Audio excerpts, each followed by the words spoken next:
ஐயா நான் ரொம்ப கஷ்டத்தில் இருக்கேங்கய்யா, எனக்கு ஏதாவது உதவி பண்ணுங்கய்யா, நான் உங்கள் தீவிர ரசிகன்யா அப்படின்னு சொன்ன உடனே பிரபலங்களும் என்ன செஞ்சுறாங்க, ஐயோ நம்ம ரசிகர் போல் இருக்கு, முடியலை போல் இருக்கு அப்படின்னு அனுப்பி விட்றாங்க. அப்புறமேட்டு தான் தெரியுது அது ஒரு பேக்கு அப்படின்னு.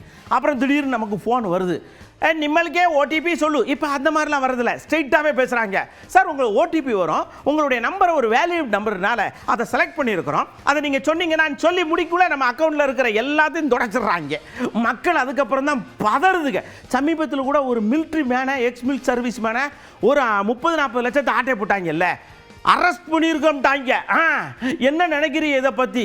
முக்கியமாக இந்த டிஜிட்டல் அரெஸ்ட்லாம் சொல்கிறாங்களே, அதை பற்றி என்ன நினைக்கிறீன்னு கேட்டோம். சொல்லியிருக்காங்க மலமலர். ஃபோன் வந்தது, உங்கள் ஃபோன் நம்பர் ஐடி நம்பர் சொல்லணும், அவன் சொன்னால் உடனே ஃபோன் கட் ஆகிடுச்சு. கட் ஆகிட்டு பிறகு என்னடான்னு பார்த்தா 1 ஹவருக்கு ஃபோனே வேலை செய்யலை. அதுக்கடுத்து பார்த்தா அவங்களுக்கு 60,000 ரூபாய் ஏதோ இல்லை. இப்போ பின் நம்பர் கொடுங்க, ஓடிபி நாங்கள் சொல்லுங்கள், அந்த மாதிரிலாம் சொன்னால் உடனே இமீடியட்டாக அதை செயல்பட்டுறாங்க. அது என்ன படிக்காதவங்களுக்கு அதை பற்றி டீட்டெயில்ஸ் தெரியாது இல்லையா? இன்சூரன்ஸ்னு சொல்லிட்டு ஒரு 27 கால் எனக்கு வந்துச்சு. இந்த 27 கால் என்னன்னா ஹிந்தி பேசுறவங்கள இந்த கால் எனக்கு பண்ணிருக்காங்க. அவசர உதவிக்கு பணம் தேவைன்னு சொல்லிட்டு உடம்பு முடியலன்னு பணம் கேட்குறாங்க.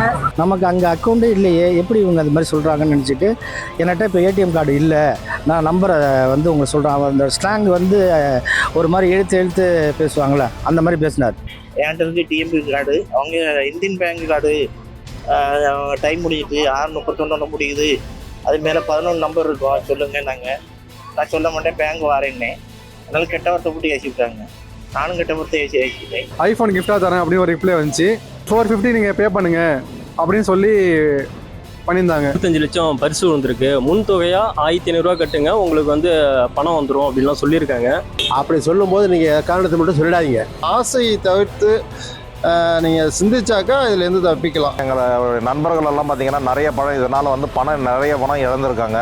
மேக்ஸிமம் வந்து அந்த காலை அட்டன் பண்ணால் உடனே ஒன்று கட் பண்ணிடணும், இல்லைன்னா அந்த ஓடிபி சொல்லக்கூடாது. அப்புறம் அந்த பேங்க் உங்களோட என்ன பேங்க்கோ அதை போயிட்டு கான்டாக்ட் பண்ணி அதை வெரிஃபை பண்ணிக்காங்க. முதல்ல நீ யார், எங்கே இருக்கிற, எந்த உன்னோட இருக்கு, எந்த பிரான்ச், இந்த மாதிரி நம்மளுக்கு தெரிஞ்ச 4-5 கேள்வி கேட்கும்போது அவங்க தடுமாறதை நம்ம தெரிஞ்சுக்கலாம். எந்த அளவுக்கு கவர்மெண்ட் ஸ்டெப் எடுத்தாலும் அதுக்குள்ளார வந்து ஒரு ஸ்கேம் பண்ணுறது இன்னும் அதிகமாக தான் போயிட்டு இருக்கு. அது இன்னும் கவர்மெண்ட் இன்னும் ஒரு அக்யூரஸியாக பார்த்து கொஞ்சம் கரெக்ட் பண்ணோம்னா இன்னும் கொஞ்சம் நல்லா இருக்கும். ஒரு சிலர் எங்கே இருக்காங்க, யார் இருக்காங்கன்னு தெரியல, எங்கே அக்கௌண்ட்டுக்கு போகுதுன்னே தெரியல, அந்த மாதிரி போயிடுது. தயவு செஞ்சு யாரும் ஓடிபி கொடுத்துறாதீங்க.